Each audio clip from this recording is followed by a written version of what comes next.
There's so much to talk about when it comes to what's special about the Little River. So historically, it's really important. It's the north bank of the Little River, which is in the shorewood forest neighborhood of El Portal. Is historically one of the oldest places where there was human habitation in South Florida, predating all of Miami and all of the colonial period. So it's got historic and archaeological relevance. It also is one of the original 3 rivers of Miami. So this was originally where we're standing, Sawgrass Prairie, part of the Everglades.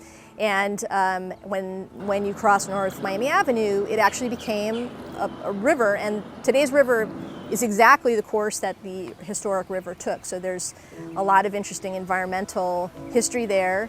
And then it's a part of the manatee breeding ground in Biscayne Bay. So it's part of the water that feeds Biscayne Bay, and so the health of the river is very tightly tied to the health of the bay. And then also there are people who live on both sides of it. So there's folks who have houses that front on the river, there's development interests west of us that have ideas about what should happen with the river.